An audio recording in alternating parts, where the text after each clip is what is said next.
Hello everyone, it's Jay here from the Training Court Podcast, a Pokemon TCG podcast bringing you anything and everything Pokemon TCG related.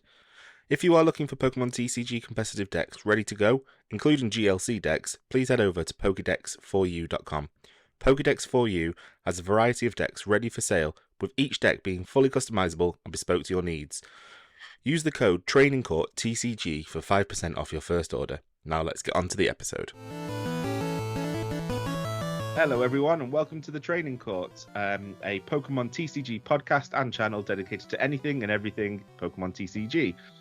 Jay here and welcome to episode 6. We're here for another episode to discuss all things Pokemon and all things going on in the Pokemon TCG world. This week I'm joined by my usual co-hosts, Al, Kath and Andy. So it's been another week. So has anyone played any TCG in the past week? I know myself and Andy have, so I'm going to go to Kath and Alex again. Nothing much more than my usual Lost Box shenanigans on TCG Live. I'm just patiently waiting for Scarlet and Violet to release so I can play something new like Gardevoir EX. Even though it actually technically it'd be 2 weeks after the 31st, so I guess the second week of April when it's live. Yeah, I think it's live before it's legal. Yeah, in real life. So I need to live on live before it's actually legal for tournament play. Right. Yeah. It is. You're right. Yeah, it is. Yeah. I've been looking on Card Market actually for some like blank for my spaces for the decks. Like I need a Celebration Zacian V, maybe a Raichu. So I'm just filling up some of the singles that I need. But yeah, not too much. Okay, Kath. Yeah, no, nothing outside of a few games on live. Fair enough. Well, myself and Andy did play. So Andy, how did you get on? Yeah, I obviously played with you on Saturday at our regular shop, Keep Retreat. Played Reggie's again and won 2 games out of 3. Actually, I was quite pleased with how I played on Saturday. So I beat a Lost Box and you. Yeah. Forgot about that. I didn't unfortunately, but yeah. And I lost to. It was really close. It was a Rotom Vstar deck, and it was really close. Like I could have. Best scenario, I could have got a draw, but it came down to turns, and I needed to get 2 knockouts each turn.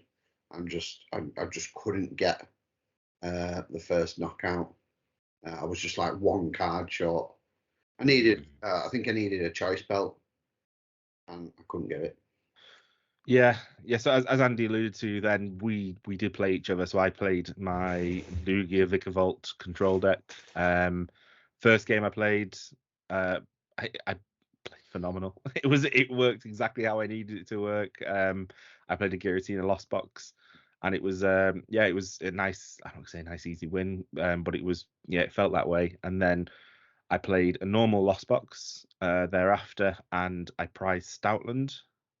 And I just got to right towards the end of the first game, and I needed to Marnie, and I ended up Marning all his energy back in so he could Mirage Gate. So I needed that, otherwise I was drawing blanks. So unfortunately, and then there was just not enough time for a second game. So he took the win there.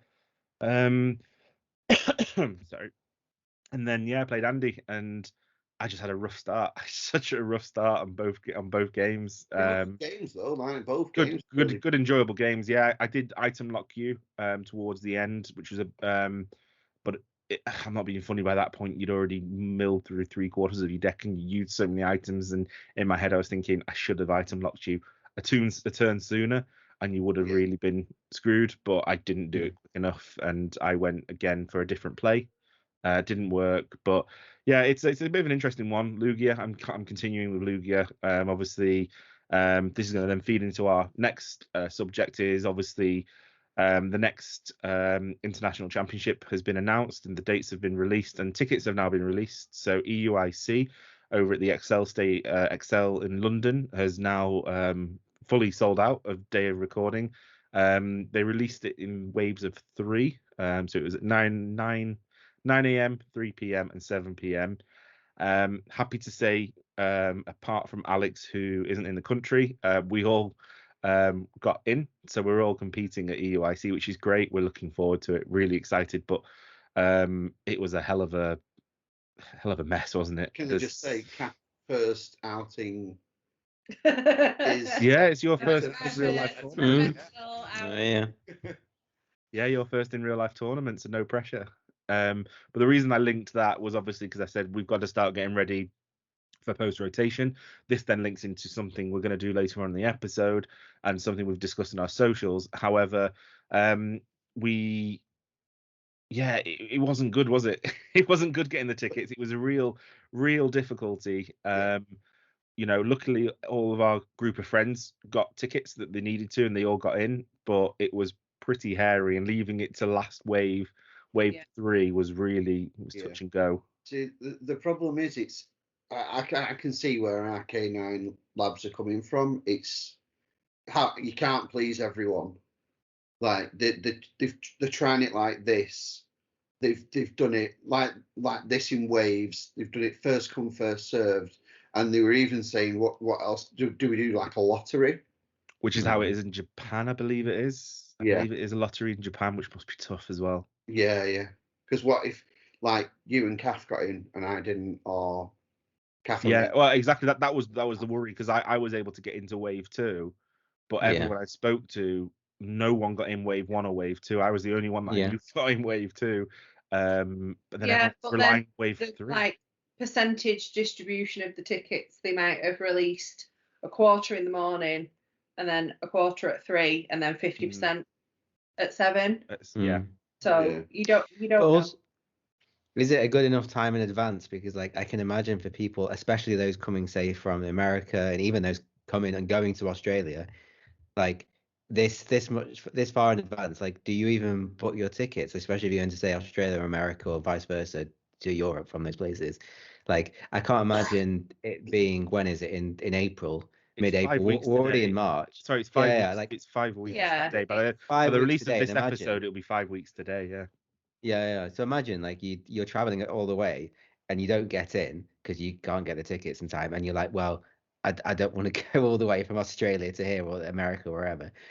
And so like, can they not just do it earlier? Can they not even just do it like a year in advance or something, or not even like even 6 months in advance? I don't know. No, I don't. I think it'd be a bit difficult. Yeah, I guess it's that they have to obviously get the venue, the venues, and staff, etc. So I don't think it's something they can do like massively too far in advance. Because the XL Arena doesn't just host Pokemon; it'll have other events like straight after Worlds. It was the Jurassic Park event, wasn't it? Yeah. But like I've booked tickets this week for a concert that's in October, so yeah. It's possible. You booked Peter Kay like 4 years in advance, did you? Yeah, pretty much. So it's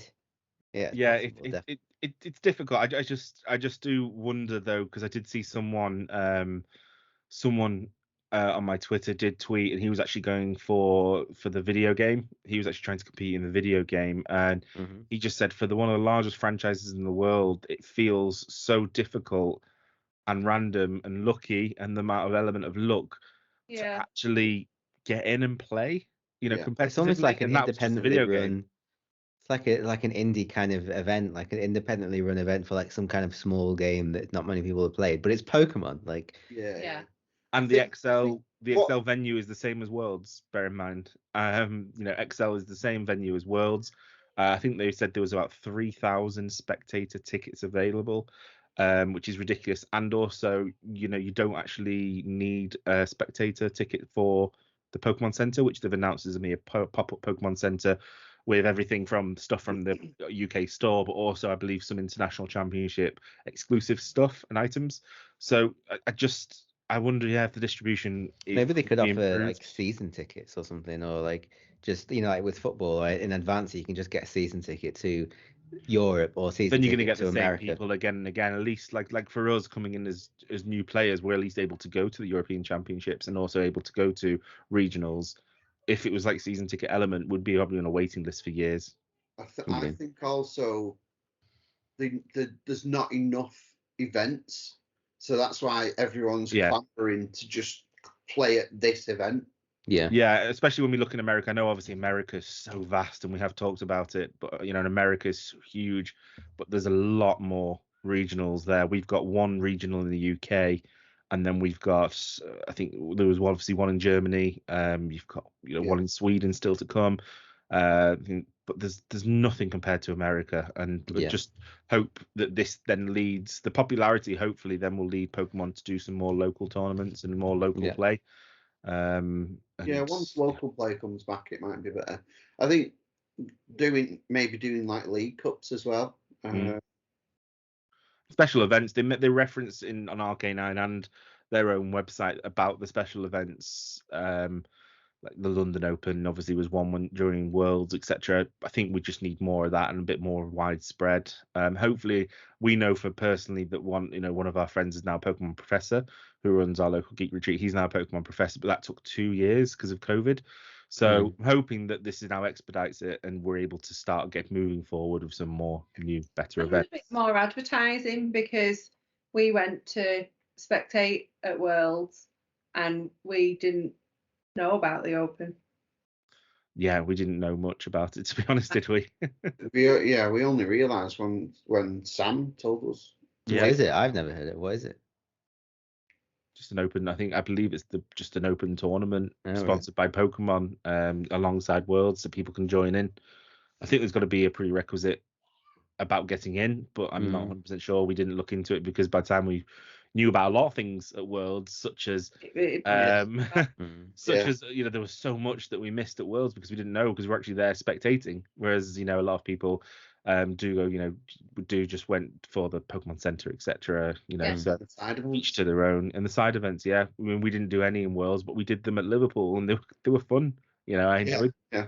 So I'm hoping to do some more at EUIC. But obviously, we've all got in, bar Alex, who's unfortunately not in the country. But we will obviously document our journey, and we'll be talking about deck lists. We'll be talking about post rotation, because that's going to be the first tournament post rotation. So it's going to be really interesting to see the meta. I think it's going to be Lost Box and Giratina, isn't it? Realistically, it'll be interesting to see how we go. But obviously, we'll keep you guys fully updated and bring you along through our journey.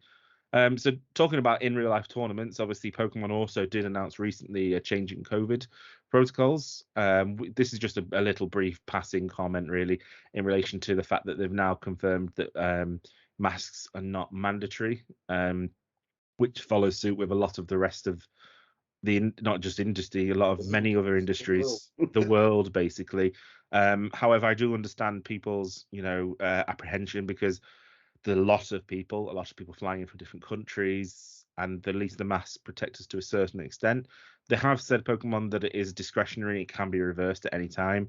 I know a lot of people out there have said that they're not going to be wearing, they are going to continue wearing masks. But for me, I struggled with my mask. It was not I struggled wearing the mask still. I know obviously during the pandemic it was a necessity, and we did that was our duty. But going from like literally one room where we're all with the same people, outside of the venue, we're able to take it off, and then all of a sudden have to put it on in front of people. Yeah, I mean it's the moving with the times, but I know a lot of people are a bit apprehensive about it. No, it's interesting to see. It's probably because I know like Pokemon's like home is Japan. Yeah, they're not even open to tourists yet. I think the next couple of weeks, I think that they're fully open again to the rest of the world.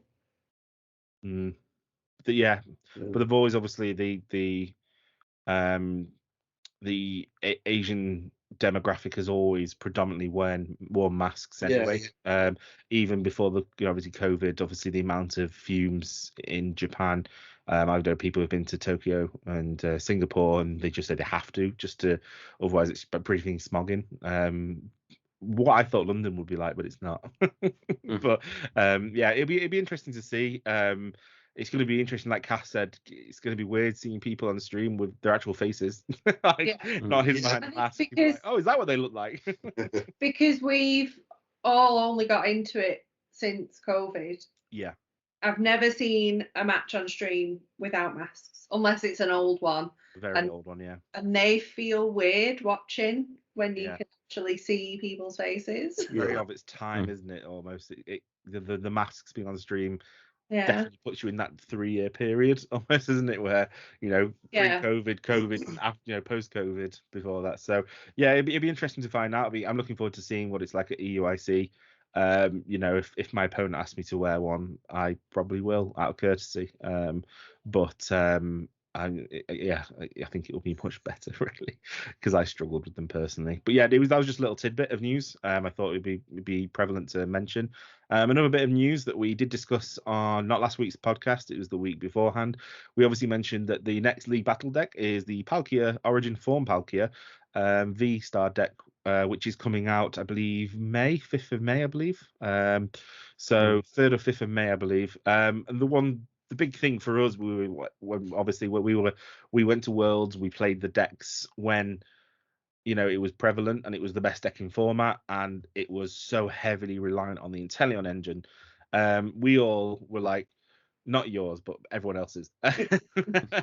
Normal people. So one of the questions was obviously, what are they going to do to replace the Inteleon Engine in the League Battle deck? They're not going to put. You'd think they wouldn't put a card that won't survive the rotation. So it has been announced. So it's quite good. I'm just going to list off the cards very quickly, then we'll discuss the cards individually. So obviously you get a 3-2 line. So 3 Palkia Vs and 2 Palkia Vstars. You get 1 Radiant Greninja, which I think is a great addition. Such a great card. They then have done the Bibarel and the Bidoof and Bibarel line, so that's your draw engine. So it's not as good as Inteleon, but it'll do post rotation. That's what I used to run. Just Inteleon was just so busted. I'm not shady ridiculous. We'll talk about that later though. And then they've also put 1 copy of Manaphy, which I think is quite good, especially during Lost Box and the Regis and Lugia, where you've got the Raikus, but obviously that's all going to go anyway. Manaphy is a staple anyway in Palkia. Yeah, bench protection, 100%. Yeah. And then they put 2 Hisuian Basculins in. Now, and I think, Alex, if you can obviously pull this up in editing, but obviously you're going to try and pick the card here. I think it's the Astral Radiance one. So they've not actually announced which one it is, but I think it's the Astral Radiance one, because if you look at it for no energy, I believe you can put up to 2 basic Pokemon off. Yeah. So I think that's the setup, isn't it? So that's got to be. That's the call for family or whatever it's called. Yes, that's the setup. Yeah. So hopefully you'll be able to see it now, and hopefully when one of us gets it and we get access to it, we'll obviously let you know what it actually is. But apart from that, I think the big thing is you get 4 battle VIP passes, which is huge. Yeah, so that's pretty good. Yeah. That's really good. I mean, I generally think with the 4 battle VIP passes from this deck and now the Mew, I think it's lowering the price of battle VIP passes overall in the market, because it was ridiculous. Point. It's like £30 £20 for a playset. Yeah, £20 for a playset. Hopefully that's reduced now. So you get 4 battle VIP passes, you get 3 bosses orders, you get some choice belts, Echoing Horn, Energy Search, Hisuian Heavy Ball, and in terms of more supporters, you get Irida, which is a staple for the deck.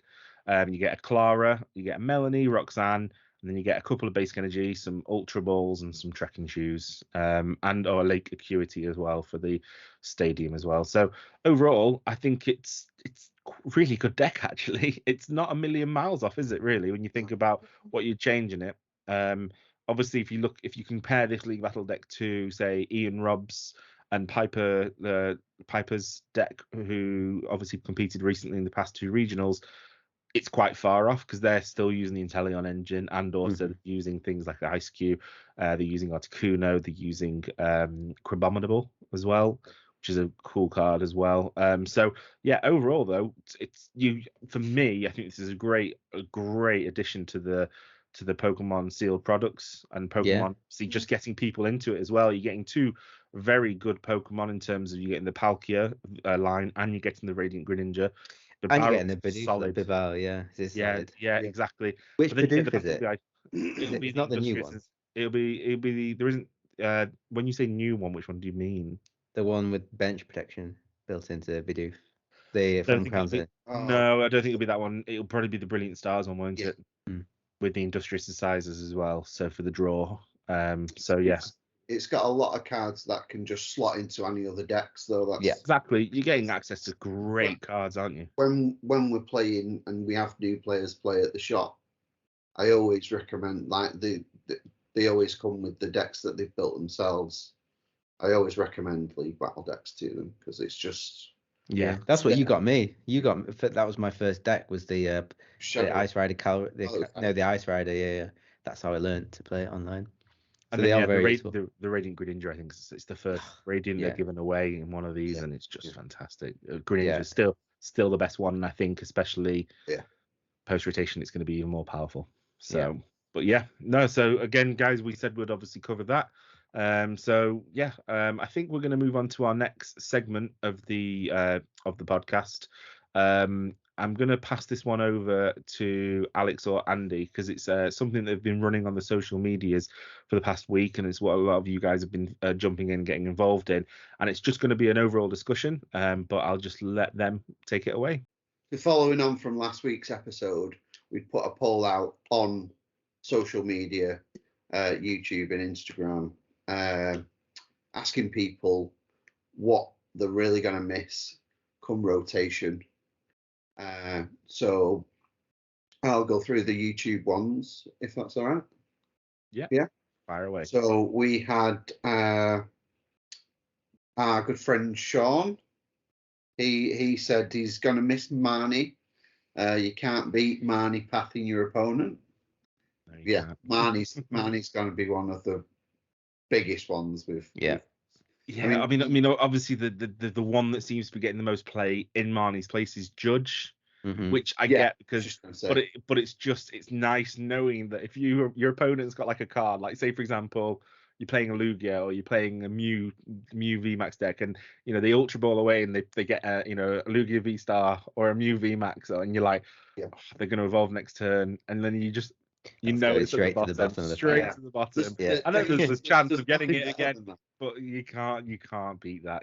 I couldn't believe it when I read it first. There's another thing with Judge is if you judge yourself because you need a better hand, you could literally end up with the same hand again.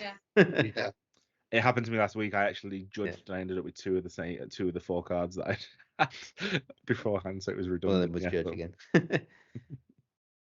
And then we had Sam.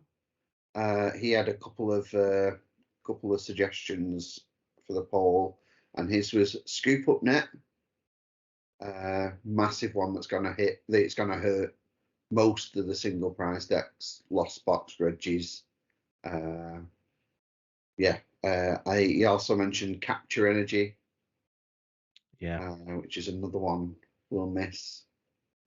See, I've personally just come into Capture Energy. I've not used it. I've not used it really beforehand until started looking at Lugia decks, and you don't realize how, like, you got you start off with a really, say for example, poor hand, one Pokemon on the bench and a Capture Energy. All of a sudden you can start opening yourself up. You start generating. It's gonna be a big miss. I'm gutted. And Powerful Energy for me is another one I'm gonna miss. I'll definitely miss it from Regis because sometimes it can. Like I think there was a game I played on live the other day where I had I think it was four of the 6 Regis, a Quick Ball and a Capture Energy, and I was set up straight away.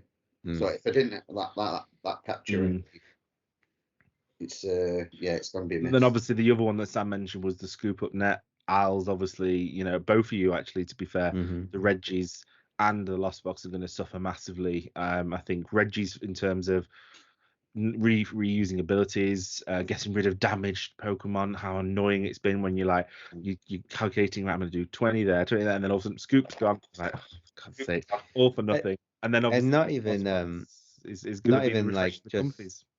Yeah, exactly, refreshing comfies. But also I think for like going forward for their new decks as well, like Curlier could have used Scoop Up Net, like that would have been, especially if you've evolved into your baby Gardevoir and then you want to then put it into a Gardevoir EX, like yeah, it's there is a supporter that kind of does Scoop Up Net, but it obviously you can only play one per turn.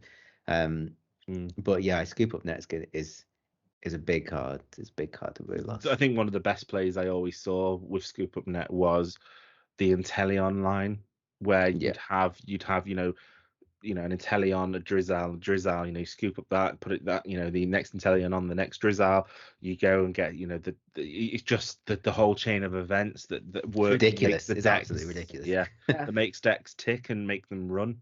And it's going to be such a big miss, really. It's going to slow. I think it's going to slow games down. I think it's Definitely. good. I think it's a good card to lose because it's just ridiculous. Like especially with the Inteleon engine, obviously with the comfy engine, it's kind of annoying for the opponent just to another Scoop Up Net and do it again, and you got like 8 in the loss zone after turn 2, which is obviously fine. But it's just it's long and it's just unnecessarily powerful. It just don't need to have that much draw power in one turn. You can have it over a few turns and the game will be okay. And another card Sam mentioned. I don't think anyone uses it though. Okay, except Sam. Maybe Sam uses it. Quick ball. Quick ball. No, I use that. I would say that's a rogue card. That is, yeah. Not going to be missed at all, is it? I don't think you realise how much of a miss that's going to be until like having a card to go to hand is just. It's not just that. It's if you look at it in all different decks. Yeah. So for example, go to Reggie's, getting energy in the bin. Imperative. Yeah. Lugia getting Archeops in the bin. Imperative. Mew milling through the deck. Just going for what you want. Imperative. Getting energy in the bin. Yeah. Exactly for Melanie or the summoning. Gardevoir. Reggie Drago V. Getting the dragons in the bin. It's gonna be so massive, and then all of a sudden you think about Luminion takes a bit of a hit in that sense because all of a sudden you can't quick ball for Luminion because Nestball puts it to your bench, so you're gonna have to Ultra Ball away for your Luminion. So all of a sudden the cost is a little bit more excessive. Yeah, it's gonna be a game changer. I think it's gonna be a game changer, and I think I'm seeing on the Japanese decks that are now kind of looking, kind of playing post rotation, a lot of people are going Nest. For the Muse, it's Featherball, which makes sense. I think Battle VIP Pass is going to start being imperative in every single deck now because that's going to be instead of your four quick balls. And then you've also got the Capturing Aroma as well, which I've seen a lot of play in Japan as well. Yeah. So all of a sudden, but then that one's a iffy one, isn't it? Because it's on the basis of a coin flip, really. Yeah. I don't like coin flip cards. I hate them.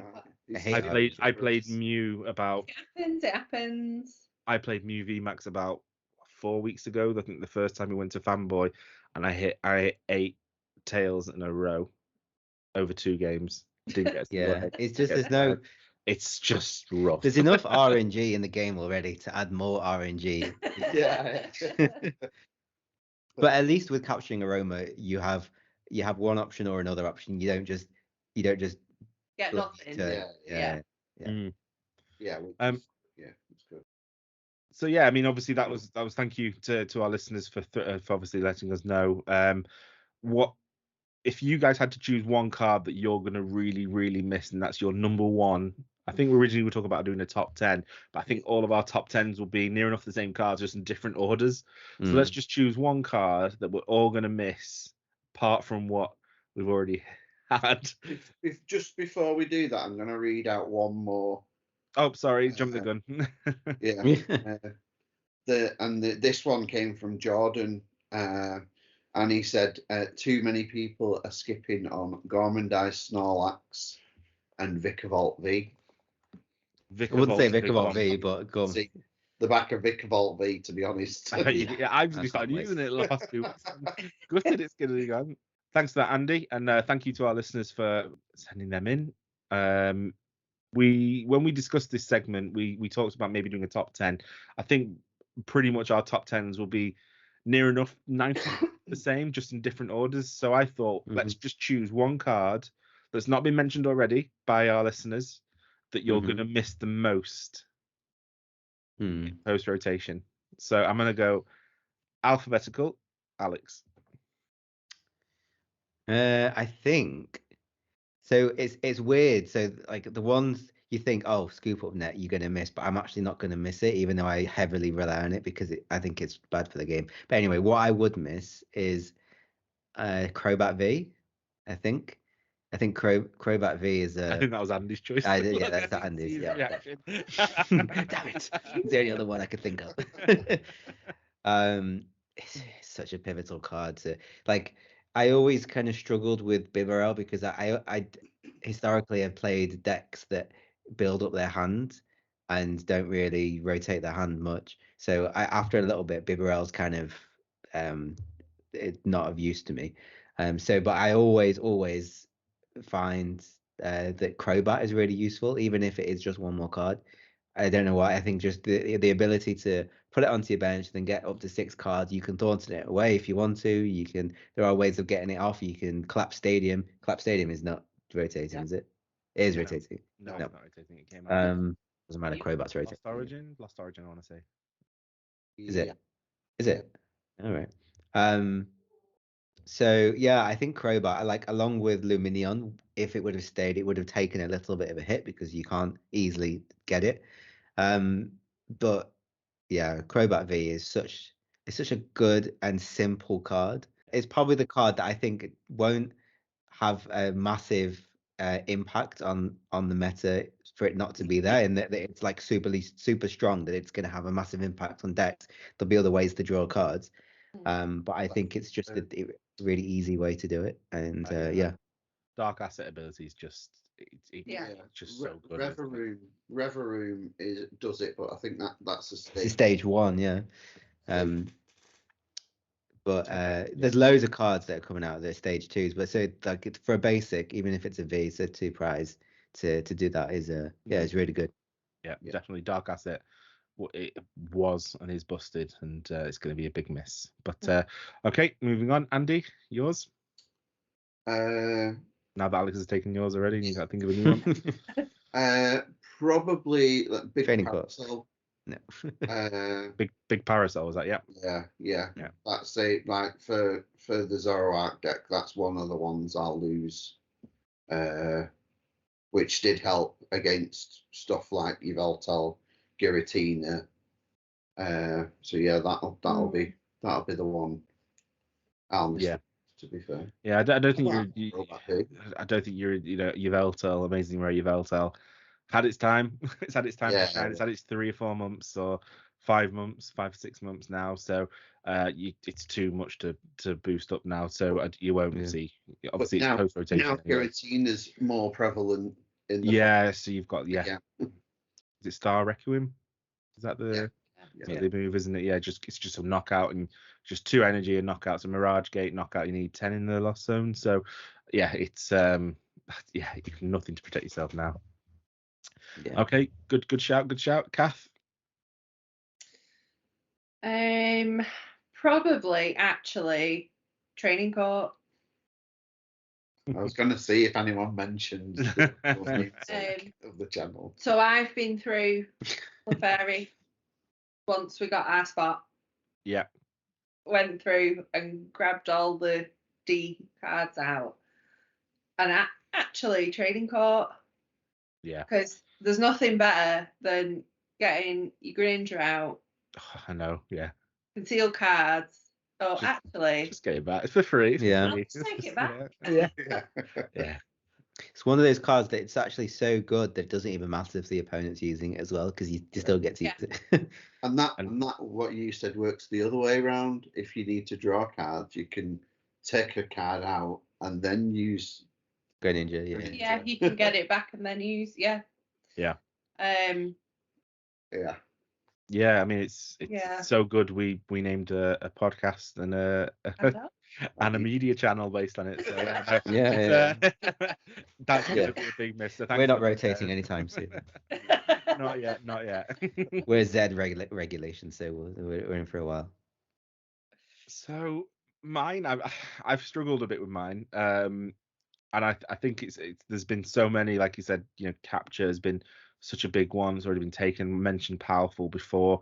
All cards that I kind of came to right at the end, really, of the format, which is a bit annoying because I wish I did, use them a bit more. For me, I think Aurora. I think Aurora Energy is going to be such a big miss. The fact that it's not like a quick ball, but it's good. You can get rid of a card in your hand that you don't need. For example, for if it's paired with industrious incisors, if you say you have 2 cards in hand, Aurora Energy to someone, and get rid of a card, industrious incisor, you got a full hand of 5 again. It's a way of getting rid of card, and also it's a way of just getting any energy you want. It made playing random cards in a deck so much easier. It made playing flying Pikachu in any deck so much easier. It just made life so much easier, and I wish I knew about it sooner, rather than before Lugia, because it would have been a bigger staple in my decks, really. But yeah, I think for me, Aurora Energy is going to be one of my big misses. So I think overall we've got some really big cards there. Obviously, we've got our top 4, which just going through again was Aurora Energy, Training Court, Crobat V, and Andy's, I can't remember yours. Big Parasol. There you go. Yeah, Crobat V again. We did Crobat V twice. Well, I thought So many Crobat V big because cards. Andy uses Crobat V so much in every deck I've played him. He always uses Crobat V. So even decks that it doesn't deserve to be in or doesn't belong in normally for the meta, it's always got a Crobat V in with Andy. So I expected him to be Crobat V. But and then obviously thank you again to our listeners. So obviously just going back over them, we've got Scoop Up Net, Quick Balls, Capture Energy, and Marnie as well. So that's a good top 8. And Vikavolt. And Vikavolt as well. Yeah. We've got a good top 9. I think we can put one more in. What about Air Balloon? Are we going to miss Air Balloon? Air Balloon, yeah, that's a good one. No, I don't think you will. Yeah. A Rangaroo, but there's no Marnie. So what's apart from putting energy in the deck? I'm not going to miss Wheezy. I doubt many people, except Kat. No one's going to miss Weezing apart from Weezing players. No one's going to miss it. Galamind, what about I you? Air Balloon, just going back to Air Balloon, I don't think Air Balloon's going to be a big miss because you've got Stadium. Yeah. And I think that I know that only does gets rid of one, but I think that's quite pivotal. Yeah. So yeah. I'm trying to think. Galarian Zigzagoon. Are we going to miss that because we've got the Halucha? Yeah, I suppose we've got the whole Halucha, haven't we? Yeah, we've got the Halucha now. Got no Scoop Up Net to reuse it. Yeah, that's true. Evolution Incense. Yeah. Yes, there we go, isn't it? I'm going to vote for Inteleon Engine in general. I know that's 3 cards, but slide down to one little space. Inteleon Engine, I think, definitely deserves to be in a top 10 because it's busted. And I know Andy doesn't like playing it in Palkia, but honestly, it's been such a staple in so many decks. So I think I'm going to vote for Inteleon anyway. So Birdkeeper was a card that came about with Lugia, and it's not a bad card, is it? Switch and draw 3. No, it's not bad at all. Birdkeepers. Skylar rotating. I think Skylar's rotating. Yes. Skylar's quite good. Again, just lets you go and get any trainer card. And that doesn't have to be, so that's any item because any item is classed as a trainer. Item. Wash, Water Energy. Yeah. Wash, Hiding, Aromatic, that's all going. Yeah, there's a lot, isn't there? There really is. There's well, the whole set. A couple of sets that are good because they're all the same, really. Yeah. So I think obviously we're losing a lot of cards, but it's really going to be interesting to see what the format's going to be like. There is one card. Sorry, Ordinary Rod. Ordinary Rod is a big card to lose. Yeah. God, yeah. No, I don't like that because I used to hate playing Lost Box, and you think, oh, I'm fine here. And then all of a sudden, no, Ordinary Rod, a Radiant Charizard, and Regis as well. And the Regis. Although we will be getting the supporter. Where you can draw up to 5 Pokemon from the discard pile and put them in hand. And is Team Yell's chair, is that rotating? No, I don't think it is. That's E, isn't it? Yeah, I think it's E. Because that you can get Pokemon and supporters, which is a pretty good card. Yeah. Yeah, it's gonna be interesting, isn't it? It's gonna be really interesting to see. It's gonna be a fun 5 weeks for us trying to figure out. Well, for me anyway, trying to figure out how to make Clefairy still work. Yeah, exactly. And then try and shoehorn the new cards. Yeah. Or try and shoehorn the new cards in as well. So, yeah. Okay. So this week's RTFC comes from a listener, Paul, who actually contacted us, believing he had a bug in PTCG Live, which we then described. Well, when we looked into it and we looked at the cards and we actually read the cards, we actually realised no, that's just it. So, so Paul wrote into us just about a bug that he thought he had with a Honchkrow V, which he had an XP share on. So that's a tool. And basically he knocked out a Galarian Stunfish, and it retorted back and did 120 damage, and it knocked out his Pokemon in play, but the energy didn't move off. Now he thought that was a bug from the live, which, let's be honest, it probably could have been. It could have been, yeah. CTG Live isn't exactly. Yeah. That's why we were like, oh right, okay. But actually, I suppose the RTFC is actually 2 cards, so it's XP share and it's Galarian Stunfisk. Because if you actually read the card for Galarian Stunfish, it actually says during your next opponent's turn, if this Pokemon is damaged by an attack, even if it's knocked out, put 12 damage counters on the attacking Pokemon. Now, if you read then XP share, it says when your active Pokemon is knocked out by damage from an attack from your opponent's Pokemon, you may move a basic energy from that Pokemon to the Pokemon this card is attached to. So Paul thought, well, he's knocked it out, that the energy comes over, but it didn't, because it's actually, as it states on the XP share, it has to be the damage of the attack. Now, the damage of the attack, which from Galarian Stunfish, which is called Trapping Bite, actually is only 60 damage. But the effect when it's hit next time, and if it's knocked out, is the 12 damage counters, which is 120. So this week's RTFC is brought to you by Paul for not reading the flipping card and knowing the difference between damage. Yeah, it's similar to the and effective damage. Yeah. Similar to the Raihan, yeah. Stunfisk, even if that attack Stunfisk. whatever it's called. It's the best Pokemon in the game. What are you on about? If that was It's a fishy bear trap. if that attack was just put 12 damage counters onto your opponent's Pokemon, that wouldn't proc your XP share either. No. Because it's not placing damage counters isn't. That's the effect of the attack, not the damage of the attack. Yeah. So if he had 60 HP left on the attack. Yeah, but ignore the 60 the 60 damage. Yeah. If it was just so Sableye, isn't it? It's the same with Sableye. Yeah, exactly. XP share. Yeah, exactly. Well, exactly. So again, as we keep saying every week, guys, it's always important to RTFC. RTFC. But again, thank you, Paul, for sending that in. Okay, well, I think that kind of wraps it up for this week, in terms of, obviously, we covered all the news and our little segment about post-rotation cards. Next week, we'll actually probably be discussing pre-release, because I think pre-release starts, they start for the Scarlet and Violet start next week, I believe. So I think by the time we're recording for our next episode, we'll be a couple of days away from our own pre-release event. But we'll probably be discussing what we're anticipating, going over the pre-release promos, and discussing more news, which at the moment is absolutely flying out. Again, we've not touched on it, but there's been some more art rares they call them in Japan? Special art rares. You've got all the starters from Palkia now, from Triplet Beat. And they all tell a story. Have you seen them all? We'll discuss that next week, and we'll show them on the screen for our YouTube watchers. But yeah, we've got plenty to talk about, but I think we're going to go and leave it there for this week and recover from trying to get into EUIC. So again, I want to thank everyone, each and every one of you, for listening and watching on YouTube. I want to thank, obviously, Alex, Kath, and Andy for joining me again this week. If you want to catch us, we obviously release it each and every Friday on our YouTube, which is at Training Court TCG. We've obviously got our Twitter account, which is at Training Court. You can also catch us now on iTunes.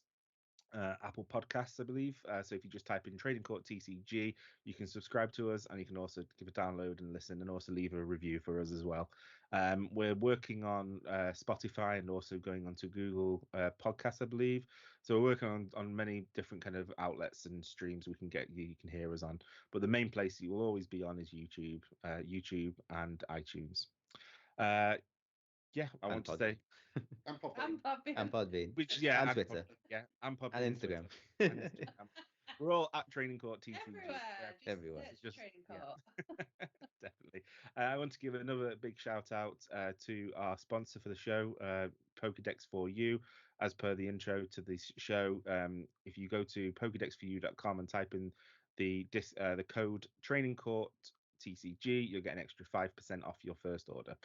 Again, thank you everyone, and I will see you all next week. Take care.